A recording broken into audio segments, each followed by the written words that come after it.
حافظ احمد کی pod cost میں انجینئر محمد علی مرزا کا یہ کہنا کہ جی میں نے عمرے بھی کیے ہیں، فرض حج بھی کیا ہے، اب مجھے وہاں جانے کی ضرورت نہیں رہی، تو یہ اس معنی میں تو درست ہے کہ جو حضور نے وعید سنائی تھی نا کہ جو مسلمان مالدار ہے اور وہ حج کی طاقت بھی رکھتا ہے لیکن حج نہیں کرتا تو وہ یہودی ہو کر مرے یا نصرانی ہو کر مرے، اس سے ہمیں کوئی غرض نہیں ہے۔ اور اللہ تعالیٰ فرماتے ہیں وَلِلَّهِ عَلَى النَّاسِ حِجُّ الْبَيْتِ مَنِ اسْتَطَاعَ إِلَيْهِ سَبِيلًا وَمَنْ كَفَرَ فَإِنَّ اللَّهَ غَنِيٌّ عَنِ الْعَالَمِينَ، جو طاقت رکھنے کے باوجود حج نہیں کرتا تو اللہ فرماتا ہے مجھے بھی اس کی ضرورت نہیں ہے۔ تو اس وعید سے تو انجینئر صاحب نکل آئے ہیں، باقی یہ کہنا کہ مجھے ضرورت نہیں رہی، اب ضرورت نہیں، تو یہ مسلمانوں کو زیب نہیں دیتا۔ مسلمانوں کی تو یہی خواہش رہی ہے کہ بار بار اللہ تعالیٰ کے گھر کی زیارت کریں، کیونکہ مکہ کو دیکھنا بھی ثواب ہے، اور اسی طرح مکہ کے اندر ایک نماز پڑھی جائے تو 1,00,000 نمازوں کا ثواب ملتا ہے، اور وہاں پر سعودی عربیہ کے اندر روضہ رسول بھی ہے، وہاں پر حضور اقدس صلی اللہ علیہ وآلہ وسلم پر درود پڑھا جائے تو حضور فرماتا ہے میں خود سنتا ہوں من صلی علیہ عند قبری سمعتہ، جو میری قبر کے اوپر آ کر درود پڑھتا ہے تو اس کا درود میں خود سنتا ہوں، اور مسجد نبوی میں جو ایک نماز پڑھتا ہے اس کو 50,000 نمازوں کا ثواب ملتا ہے۔ اور باقی انجینئر صاحب کا یہ کہنا کہ جی بار بار عمرہ کرنے، چونکہ وعید سے تو نکل آئے ہیں، بار بار عمرہ کرنے کی اب کوئی ضرورت ویسے نہیں ہے، یہ تو کنفرم ہے، یہ تو درست ہے، علت بعید کو لیا جائے تو یہ بالکل بجا ہے، اگر غریبوں کی مدد کرنا چاہتے ہیں تو کریں، لیکن انجینئر صاحب اتنا یاد رکھیں آپ ہوں یا کوئی اور مولوی ہو یا کوئی انسان ہو، وہ دین اسلام سے بڑھ کر غریبوں کا خیر خواہ نہیں ہے۔ دین اسلام الحمدللہ شروع سے غریبوں کا خیر خواہ ہے اور خیر خواہی کرتا ہی آ رہا ہے، یہی وجہ اسلام میں زکوٰۃ کا آپشن ہے، فطرانے کا آپشن ہے، یا عشر کا آپشن ہے، یہ صدقات خیرات جتنی کا آپشن ہے نا وہ صرف غریبوں کے لیے ہے، اور غریبوں کا اسلام اتنا خیال کرتا ہے کہ اگر آپ گھر میں گوشت تیار کر رہے ہیں تو شوربے کے لیے پانی زیادہ ڈال دیں تاکہ آپ کے ہمسائے کو تکلیف نہ پہنچے۔ اگر آپ صاحب اولاد ہیں، آپ کے بھائی کی اولاد ہے یا کسی مسلمان کی اولاد ہے اور وہ یتیم ہے تو اپنی اولاد کو ان یتیموں کے سامنے محبت بھی نہ دو، تو دین اسلام اتنا خیر خواہ ہے،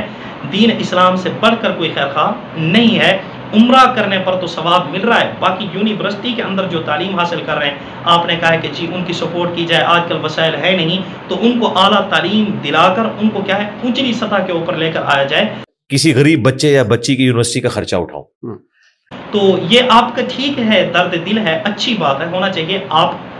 کے جذبات ہیں، ہم آپ کے جذبات کی قدر کرتے ہیں، آپ غریبوں کی سپورٹ کریں، آپ کو کوئی منع نہیں کرتا، لیکن اس غریبوں کی سپورٹ کے آڑ میں آپ مسلمانوں کے دل میں جو بیت اللہ کی محبت ہے، روضہ رسول کی محبت ہے، اس کو تو نہ کھرجنا شروع کر دیں، اس کو تو نہ ختم کرنا شروع کر دیں۔ یہی وجہ ہے کہ آپ نے پھر پڑھ کر یہ بھی تو کہہ دیا ہے نا، یہ پھر بکواس میں کہہ دوں گا پھر کہ یہ بکواس ہے، آپ کہہ رہے ہیں کہ جی اگر مجھے کوئی مفت حج عمرہ کرانا چاہے، مفت حج عمرہ کرانا چاہے، یا سعودی حکومت مجھے یہ آفر دے کہ جی آپ فری کے اندر آ جائیں، تب بھی میں جانے کے لیے تیار نہیں ہوں۔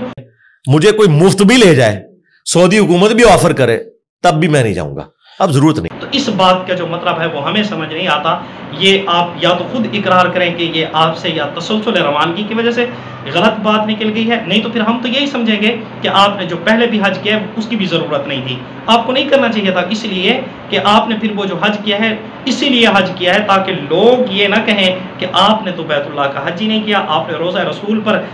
حاضری ہی نہیں دی، آپ نے حضور کے مسجد نبوی کی زیارت ہی نہیں کی، تو شاید آپ نے لوگوں کے منہ بند کرانے کے لیے پہلی حاضری دی ہو، تو آپ کو وہ بھی دینے کی ضرورت نہیں ہے، جبکہ آپ یہ کہہ رہے ہیں کہ کوئی مجھے مفت حج یا عمرہ کرانا چاہے میں تب بھی کرنے کے لیے تیار نہیں ہوں، تو اس کا مطلب یہ ہے کہ آپ مستغنی ہیں، آپ کو پہلی بار جانے کی بھی ضرورت نہیں ہے، آپ کے دل کے اندر بیت اللہ کی کوئی تعظیم نہیں ہے، آپ کے دل کے اندر روضہ رسول کی کوئی اہمیت نہیں ہے، جس کی وجہ سے آپ یہی کہہ رہے ہیں نا کہ جی مجھے کوئی مفت بھی کرانا چاہے میں کرنے کے لیے تیار نہیں ہوں، میں یونیورسٹی کے اسٹوڈنٹس کی کیا کروں گا، سپورٹ کروں گا۔ بھائی یونیورسٹی کی تعلیم ہو یا مدرسے کی تعلیم ہو، کوئی فرض نہیں ہے، نہ مدرسے کی تعلیم فرض ہے نہ یونیورسٹی کی تعلیم فرض ہے، ہاں فرض ہے تو حلال حرام کو جاننا فرض ہے، باقی یہ تعلیم فرض نہیں ہے۔ ہاں حج جو ہے وہ مسلمان جو مالدار ہے اس پر ایک مرتبہ کیا ہے فرض ہے، عمرے کرتا ہے تو وہ مسنون ہے۔ حضور اکرم صلی اللہ علیہ وآلہ وسلم نے فرمایا پیدر پہ عمرے کرو، پیدر پہ عمرے کرو، بار بار عمرے کرو، اس سے بھی تمہارے گناہ چھڑ جائیں گے، اور بار بار عمرے کرنے سے اللہ تعالیٰ رزق میں مزید وسعت دیتے ہیں، تو اس سے فقر و فاقہ بھی کم ہو رہا ہے، اور آپ کہہ رہے ہیں کہ جی پاکستان کے اندر فقر و فاقہ زیادہ ہے، تو دیکھیں آپ حج عمرہ نہیں کرنا چاہتے نہ کریں، آپ کو کوئی زبردستی نہیں کروانا چاہتا، لیکن یہ جو آپ کی باتیں ہیں نا، یہ باتیں سراسر غلط ہیں، آپ خود بھی تسلیم کریں. اور یہ جو آپ کے لونڈے لفنڈے ہیں نا، یہ کہیں گے کہ جی انجینئر صاحب نے تو درست بات کی. ہم بھی یہی کہہ رہے ہیں، جو درست ہے وہ درست ہے، جو غلط ہے اس کو تو تسلیم کریں. انجینئر صاحب خود کہہ رہے ہیں کوئی مفت بھی کرانا چاہے یا سعودی حکومت آفر بھی کرے تب بھی نہیں کروں گا. تو اس کا کیا مطلب ہے؟ یہ جیب کے پیسے جا رہے ہیں یا غریبوں کی اس میں سپورٹ نہیں ہو رہی؟ کیا آپ اپنی جیب سے لگا کر جانا چاہتے ہیں؟ آپ خود اقرار کر رہے ہیں. پہلے کہہ رہے تھے جی الحمدللہ ہمارے پاس وسائل اتنا ہے، پھر آپ نے ڈرامہ بازی دکھائی کہ ہمارے جو جمع پونجی ہے وہ اتنا نہیں ہے. انجینئر صاحب خوف خدا کریں. زبان ہے کہ چپل ہے جو بار بار پھسل جاتی ہے؟ کچھ تو خوف خدا کریں. باقی اسی لیے تو علماء کرام کہتے ہیں کہ دین سیکھنا ہے تو دینداروں سے سیکھیں. جس طرح علاج کروانا ہے تو ڈاکٹروں سے کروائیں، آپریشن کروانا ہے تو ڈاکٹروں سے کروائیں، موچیوں سے نہ کروائیں. موچیوں نے آپریشن نہیں کرنے. موچیوں کے پاس جو اوزار ہیں وہ جوتوں کے اوزار ہیں. اسی طرح انجینئر صاحب کے پاس جو علم ہے وہ بس اپنی دکان کو تو چمکانے کا علم ہے، لیکن جناب نبی کریم صلی اللہ علیہ وآلہ وسلم کا جو دین ہے یا جس پر اللہ اور اس کا رسول راضی ہوتے ہیں وہ دین انجینئر صاحب نہیں دے رہے. انجینئر صاحب نے ایک نیا فرقہ کھڑا کیا ہوا ہے. میرے پاس لیسنس ہے یہ باتیں کرنے کا. داڑھی، پگڑی، کرتا شلوار، یہ اور یہی وجہ ہے انجینئر صاحب جو بھی بات کرتے ہیں دین اسلام کی جو مخالفت کی بات ہوتی ہے وہ کرتے ہیں. آپ بتلائیں کوئی ایسا کلپ جس کی وجہ سے انجینئر صاحب کو وہ کلپ سن کر کوئی انگریز مسلمان ہو جائے یا بے نمازی نمازی بن جائے، یا وہ جو دین سے دور تھا، اللہ تعالیٰ سے دور تھا، وہ اللہ تعالیٰ کے قریب ہو گیا ہو، یا جو انجینئر صاحب کا کلپ سن کر جناب نبی کریم صلی اللہ علیہ وآلہ وسلم کی جو عشق کی جھلکیاں ہوتی ہیں وہ نکھرتی ہوں، ایسا کلپ ہمیں سنا دیں. تو اس سے تو معلوم ہوتا ہے انجینئر صاحب دین کی